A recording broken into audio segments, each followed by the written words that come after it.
ఇక్కడ బాగానే ఉందయ్యా వచ్చినాక. ఎక్కడ పడిపోతాయో జాగ్రత్త పడండమ్మా రాండమ్మా ఇక్కడికి అని అంటే పొద్దునే వచ్చామయ్యా.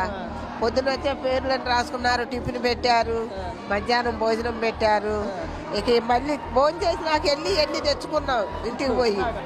గాలి కూడా తోలుతుంది, మాది ఎడారి అటు.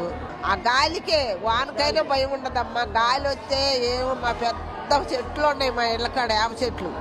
ఏ చెట్టు పడిపోతే ఇంటి మీద రేకులు లేచిపోతాయేమోనని చెప్పారని చెప్పి టీవీలలో ఏం చెబుతానే ఉన్నారుగా. అందుకని వచ్చామయ్యా, భయపడేడికి వచ్చాము. ఇంతకుముందు వర్షాలు పడ్డప్పుడు ఎప్పుడైనా ఎవరైనా ఇలా తీసుకొచ్చి మీరు ఇక్కడ ఉండండి, మేము భోజనాలు పెడతాం, మీకు సౌకర్యంగా చూసుకుంటాం అని చెప్పారు ఎప్పుడైనా? ఆడ పడ్డాం, చాలా తిప్పలు పడ్డాంలే. కానీ ఇక్కడికి తీసుకొచ్చిన తర్వాత ఏం పెట్టారు తినడానికి? ఉదయం టిఫిన్ ఏం పెట్టారు? మధ్యాహ్నం ఒకసారి ఫస్ట్ లో ఇడ్లీలు అవి తెచ్చి పెట్టారు, రెండో టిప్పులో ఉప్మా తెచ్చారు, మళ్ళీ ఇంకో టిప్పులో వచ్చిన వాళ్ళు వచ్చినట్టుగా మళ్ళీ ఇంకో టిప్పులో అట్లు తెచ్చి పెట్టారు, మధ్యాహ్నం భోజనం పెట్టారు.